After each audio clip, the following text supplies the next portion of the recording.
네, 안녕하세요. 면역세포를 부활하는 대표적인 한약이라는 주제로 오늘은 말씀을 드리려고 하는데요. 하는 분들 이제 뵈면 뭐 여러 가지 이제 뭐 한약에 대해서 대학병원에서 먹어라, 안 먹어라 막 얘기를 들으시는데 오늘은 한번 그 부분에 대해서 좀 같이 얘기를 나눠보려고 합니다. 그러니까 우리가 이제 일반적으로 하는 분이 이제 암으로 이제 걸려서 오셨단 말이에요. 그죠? 근데 사실은 이제 암에 걸렸다는 것은 내 몸에 있는 면역세포가 이미 암한테 편집을 당했다고 우리는 표현을 해요. 그래서 쉽게 말하면 면역세포가 암을 인식을 못하는 단계가 이미 온 거예요. 그 상태에서 수술도 하고 항암도 하고 뭐 방사선도 하는 거란 말이에요. 그럼 사실은 내 몸에서 암을 억제하는 것도 역할도 해야 되는데 이 역할 안 하고 계속 외부에서 뭐 공격하는 치료만 한다 해서 암이 근원적으로 치료되기가 상당히 사실 어려워요. 그래서 기본적으로 이제 한방 쪽에서는 면역이라는 걸 어떻게 하면 좀 부활하면서 항암을 받게 할까. 그렇게 하는 것이 근원적으로 도움이 되기 때문에 그 부분에 대해서 이제 얘기하고 좀 어려운 주제인데 오늘 이제 부활한다라는 표현을 제가 좀 주제를 갖고 와 봤어요. 근데 우리가 사실은 이제 면역세포 중에 T세포라는 게 있는데 이제 이 T세포 중에 억제 T세포라는 게 있어요. 이게 암 입장에서 얘를 많이 동원을 해요. 얘가 막 많이 동원해서 진짜 우리를 공격할 독립군들이 이제 공격을 못하도록 막는 역할을 하는 게 억제 T세포예요. 그래서 암이 있는 경우에 이게 억제 T세포를 많이 만들어요. 그래서 실제로 우리가 역할해야 될 면역세포들을 역할 못하도록 스스로를 막 보호하고 또 그렇기 때문에 암이 성장을 하는 거예요. 이 환경 그대로 있는 상태에서 항암도 하고 방사선도 하고 이미 수술한 거란 말이에요. 이미 암이 좋아질 환경을 만들지 못한 상태에서 이런 걸 한다는 거죠. 사실 이거를 대비하려고 면역항암제라는 것도 나오는 건데 이 T세포가 눈이 가려진 걸 띄게 하는 거란 말이에요.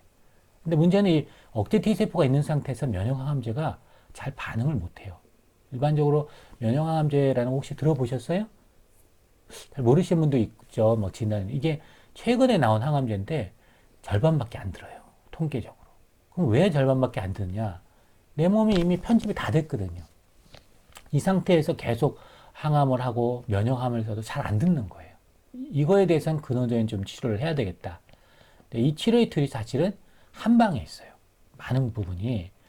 그래서 이 억제 T세포는 계속 종양을 진행을 하고 나쁜 영향을 한단 말이에요. 대부분의 암의 억제 T세포는 작 성장을 시켜버려요. 그러면 얘를 어떻게 할 거냐. 우리가 이거에 대한 관심을 갖고 있었던 게 일본 의사람들이 이 부분에 많은 관심을 한방 쪽에 갖고 있었어요. 그래서 일본에서 연구를 해봤어요. 위암을 수술을 한단 말이에요. 그죠? 수술을 하고 그 다음에 또 미세암이 있을까봐 또 항암을 해요. 우리가 수술한다고 해서 완치가 아니에요. 보이지 않는 암이 있단 말이에요. 보이지 않는 암이 있어서 지금 암이 진단됐단 말이에요. 그죠? 수술하고 항암을 해도 또 자랄 수 있단 말이에요. 그 근원적인 치료가 사실 항암만으로는 하기가 어렵단 말이에요. 환경적으로.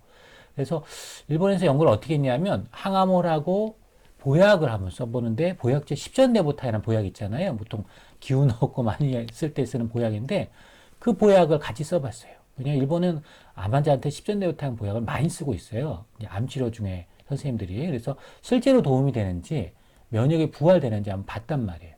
어디서 했냐면 일본의 하마마츠 의과대학에서 외과팀에서 했어요. 이게.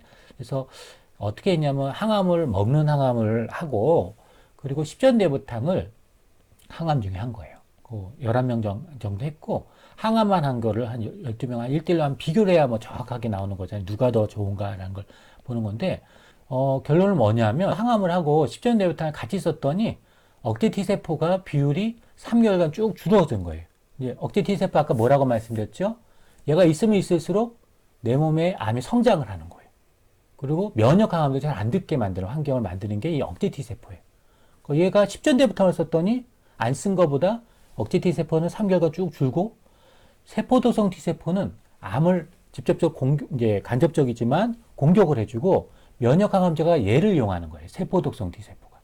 얘의 눈을 띄우는 거거든요. 얘를 증가하는 거예요. 만약에 면역 항암제를 만약에 나중에 쓰더라도 이 세포도성 T세포가 많이 있어야 잘 듣는단 말이에요. 그러니까 이미 환경 자체를 암을 이길 수 있는 토양을 바꿔주는 거예요. 이 한약이. 뭐가요? 십전대부탕.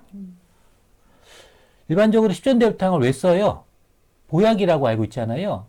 실제로 얘는 식욕이 떨어지거나 기운이 없는 것을 이제 원래 잡아주려고 하는 건데, 항암 중에 이걸 쓰면요, 전신 식욕 부진도 해결이 되고 기운 없는 것도 해결되는 거예요. 원래 이 목적이었는데 구체적으로 더 연구해 봤더니 면역도 이렇게 부활을 하는 거예요. 좋은 면역은 부활하고 나쁜 면역은 억제하는 거예요.